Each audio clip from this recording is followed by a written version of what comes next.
Emotional intelligence. Emotional intelligence, in my opinion, sets the tone for the atmosphere in the office. If a leader fosters this topic, then his or her ability to interact with the world becomes an easier concept. Emotional intelligence is the key factor in a leader's role to promote progress for a team or a department. To ignore this topic could prove to be detrimental in the workplace, as it has its effects in all facets of life. Emotional intelligence really takes a deeper look into the mood of the leader and analyzes his or her strengths. EI, or emotional intelligence, allows a leader to realize where he or she could improve and sets a precedent for where emotional intelligence should be. It is a great way to focus on self-awareness, which will have a trickle effect on tasks being completed.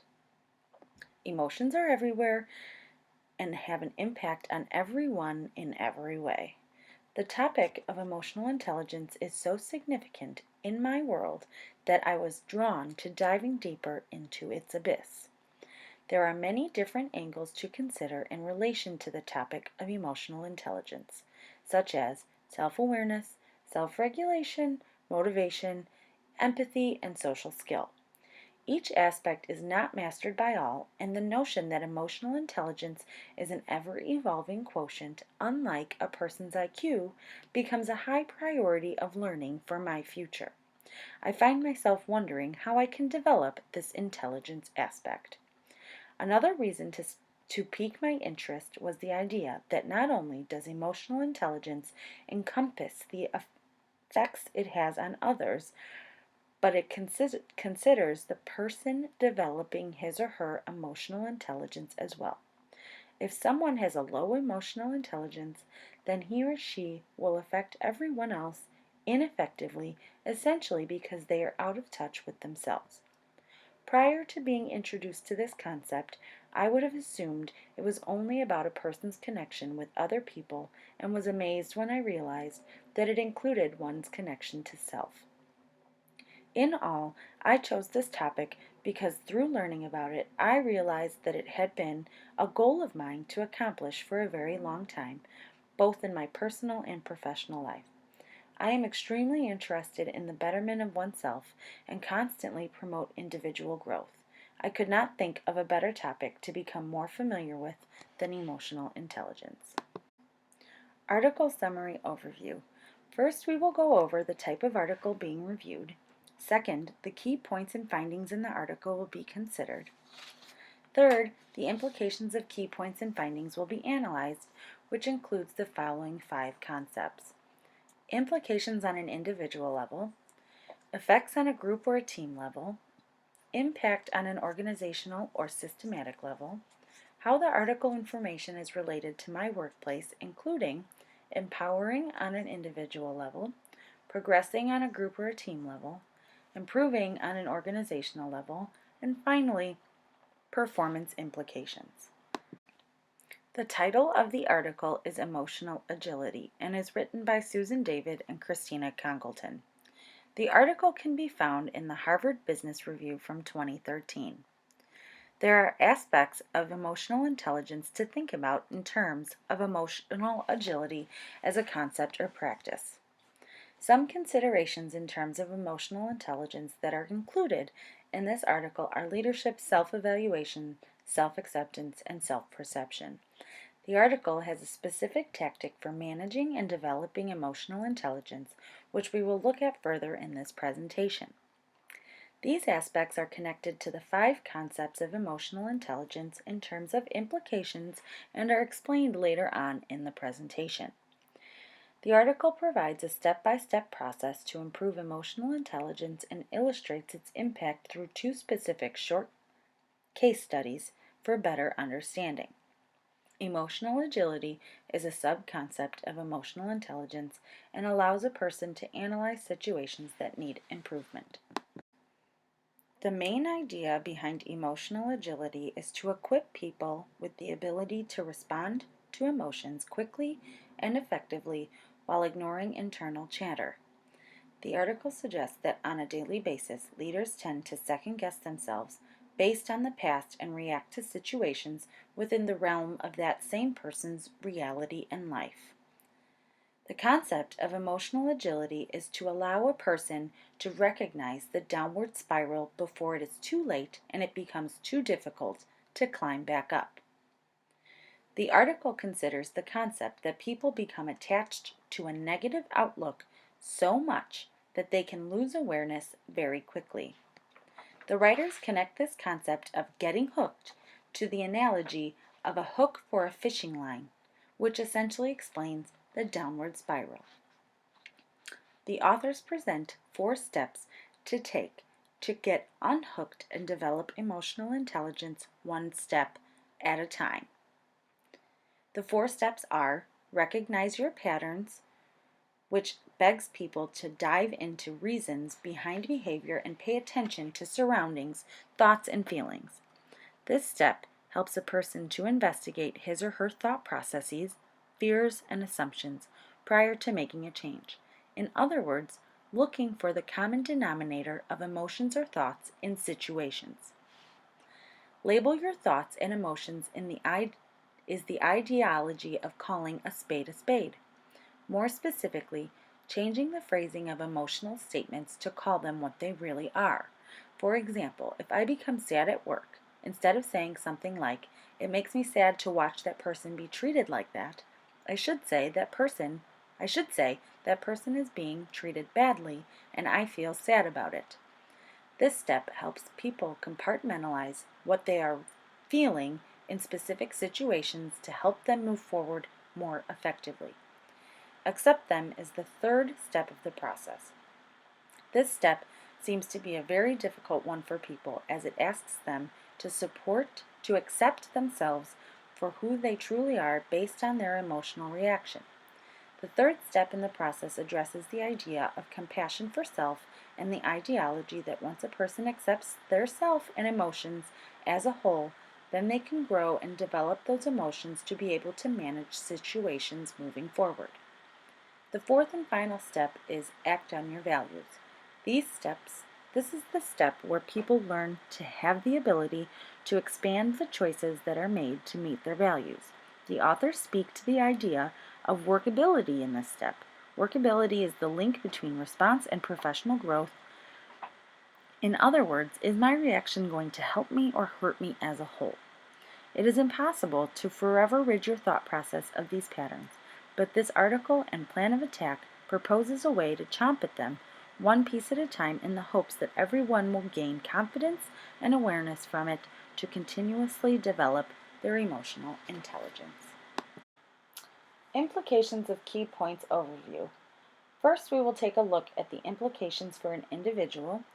Next, the effects on a group or a team level will be introduced. Last, the organizational impacts will be considered. On an individual level in general, we can consider 4 concepts of assessing oneself in situations as the process suggests.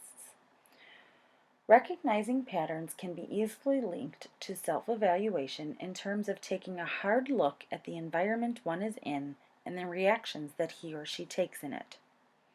The second step of labeling your thoughts can be connected to the concept of self-perception. This step asks a person to really think about the patterns hindering their emotional agility and perceive how it is affecting them. Self-acceptance can be related to the 3rd step of accepting emotions. This concept and step is allowing a person to love his or herself openly and know who he or she is at any point in time. It calls for a time of compassion in a time of stress or fear. The final step of acting on values is correlated with self-management on an individual level. If a leader finally has the ability to channel their emotions and thoughts toward their values, then they will better be able to manage their emotional intelligence. On a generic group or team level, we can look at the effects of the 5 topics of emotional intelligence. Recognizing patterns can affect a group or a team because it allows it for a time of reflection and adds to the self-awareness aspect of emotional intelligence.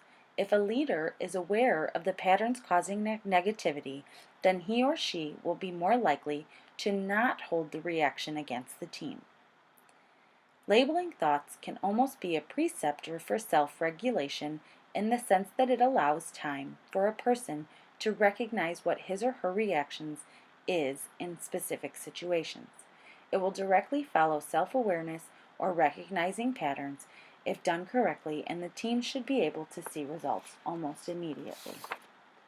Motivation and empathy play a role in the accept them step, as these notions as a whole are correlated with interactions with self and others.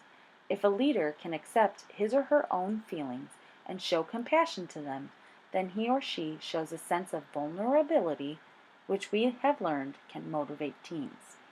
At the same time, that compassion and vulnerability can coincide with empathy for employees and team members, which goes a long way for inter-office interactions. Self-management is correlated with social skill when working with a team. If a leader can develop his or her ability to connect thoughts and reactions to values, then the leader's ability to verbalize and communicate implications of actions will follow. In other words, the leader will have a better understanding of his or her actions, which will allow for better communication to team members. Practice does not make perfect, but can make progress. The concept of emotional agility recognizes that perfect emotional intelligence can never be achieved, but it provides a great plan for progress. If an organization implemented this process in the workplace for everyone to practice, then most likely everyone would be a better employee. The organization as a whole would see positive results from its employees and their abilities to handle or manage high-stress situations. Emotional agility seems to be able to provide an organization with the tools to assist their employees' leadership skills and confidence in self. It also provides an avenue for an organization to show the importance of a work-life balance to its employees, as it allows for a well-rounded process for all parts of a person's life. Next, I will look at emotional agility in relation to my workplace and how it can be implemented on an individual, group or team, and organizational levels, as well as the effects it would have. To do this, I think it would be best to use a typical occurrence in my workplace as an example and go through the process as a whole and compare it to all of the aspects touched on previously. For example, a typical issue that could be affected by the addition of emotional agility is the threat of guardians suing the Chicago Park District for discrimination. This typically happens throughout the course of a conversation with the guardian, and it becomes his or her reaction to a disliked process that we have. The individual will be me, the group will be my department, and the organization is the Chicago Park District, just for a frame of reference. I will approach the scenario on an individual level first. Recognizing patterns is the first step of the process in developing emotional agility. I need to recognize as a whole that a guardian threatening to sue me presents a high-stress situation and sparks a lot of emotions. My reaction is the same every time, and it is always negative. I have to become self-aware of my reactions to the hurtful words of the guardian in order to proceed with the conversation. Next, I need to label my thoughts and emotions and compartmentalize them more succinctly. Instead of saying something along the lines of, "He or she is outraged and it is causing me to spiral out of control," I need to change my thought process to be, "He or she is upset and I'm feeling discouraged and hurt by it." I need to separate the two to really understand that we are both hurt in this situation. Self-perception is helpful in this step, as I can learn to perceive the situation and prepare for what it could bring. If I can self-perceive, then it becomes clearer and the path to the end of the conversation becomes more positive. Then I need to accept my feelings and show compassion for myself. Self-acceptance can be difficult in this scenario, as it takes the extra step to disconnect the policy from my feelings and values in the conversation. Rationally detaching these concepts can allow for me to show acceptance of myself and ultimately acceptance of the words of the guardian. Finally, acting on my values is the last step and on an individual level can be thought of as self-management again. I can connect my feelings of discouragement to the idea that I do not necessarily agree with the hindrances of our policies, either, as my values are rooted in figuring out every way possible to advocate and assist people with disabilities. I can connect my feelings to my values to remember that is what I am in my position for, which will help me manage the situation better as a whole. I think this process would empower me to become better and more confident in this specific situation and allow for growth not only on an individual level but on a team level as well. The next approach will implement emotional agility on my department and figure out the potential positive progress it would have on us as a team in regard to emotional intelligence. I, for the sake of this presentation, will be the leader of the department implementing the process. We can pretend that everyone in the department went through the process on an individual level and then came to a meeting to discuss the results.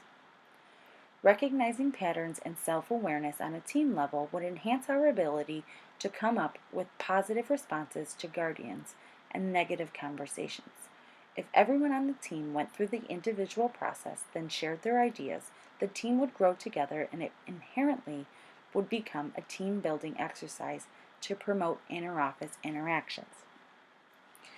Labeling thoughts and emotions coupled with self-perception will have an impact on our team's ability to self-regulate in these situations. If each individual feels empowered and confident to communicate with guardians, then the likelihood that they will regulate his or her emotions in the situation becomes higher. We as a team need to have a united front in the specific scenario of threats of lawsuits, as the legal department does not only ask for one person's facts, but asks multiple people as well. Also, guardians tend to call more than one person on the team. If we could come up with a universal self-regulated response, we would be able to defend the attacked process in a better manner.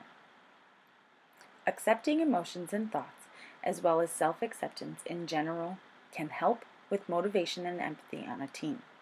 If the entire team has the time to share with everyone that they are vulnerable in specific scenarios, then the entire team will be motivated to help each other be more confident in handling this situation. The empathy comes with the vulnerability, as each person would potentially be listening to teammates in an open conversation, sharing emotions and thoughts, while understanding that everyone has different reactions and emotions. Since each person is different, then each person would expect the same amount of respect for his or her feelings or thoughts as he or she gives. Motivation can be hard to spark, but this seems to be a great approach for the aspect of emotional intelligence, as it creates a support team for motivation and empathy, which brings everyone on the same level in the team itself. Acting on the team's values and self-management can have a positive impact on social skill. For all of the reasons already stated regarding confidence, support team, and empathy, the team can create the social ability for each person to respond to the situation. Ultimately, this process can be useful on an individual level as well as the team level. It just may take more time on the team level, as each individual would have to go through the process prior to working on it as a team. Finally, we will analyze the practice of emotional agility on an organizational level. Providing support can be a difficult concept for organizations to accomplish, especially if they are rather large. If the Chicago Park District were to push the practice of emotional agility on each department, then its employees may have a better reaction and better customer service on a larger scale. The organization as a whole is affected by the threat of lawsuits, and discrimination specifically can be a scary threat. By adopting this motto, we could start to become more proactive and less reactive, as we would have better tools to manage these sticky situations. The Chicago Park District would save money, as there would be less threat of lawsuit, which would lead to less follow-through of lawsuit. The organization typically just pays the families what families are asking for as a reactive measure. If we are more proactive and this happens less often, the Chicago Park District would inherently save money. There are effects of performance that need to be noted if the concept of emotional agility is implemented on any level. It has proven to heighten emotional intelligence on every level. Emotional agility is meant to enhance responses in specific situations, which would make performance more efficient. The removal of negative vibes in the office is a positive outcome for this process and allows for performance to be focused on more on accomplishments and less on blinding negative emotions. One con of this process is that it could take a very long time to accomplish for some people and may require some hand-holding by leaders. If a person has a very low emotional intelligence, it could take them a very long time to go through this process accordingly and really pay attention to what is actually happening. The article offers some advice to help with this issue. Pay attention to avoidance. If that is a typical response for a person, make sure they are aware to acknowledge their thoughts and feelings instead of running away from them. If a person tends to give in to their emotions or thoughts, build in a supportive reaction to his or her moment of weakness. This means allowing time for him or her to process the moment and take a deep breath. Have each employee identify his or her values so they know exactly what the options for connection are. Obviously, the values can change or be enhanced as time goes on and everyone's emotional agility and emotional intelligence is developed. In conclusion, emotional agility seems to be a great avenue to developing emotional intelligence. I look forward to attempting to do this process for myself, and I look even more forward to the discussion to follow and clarifying any questions that may come of it. Thank you.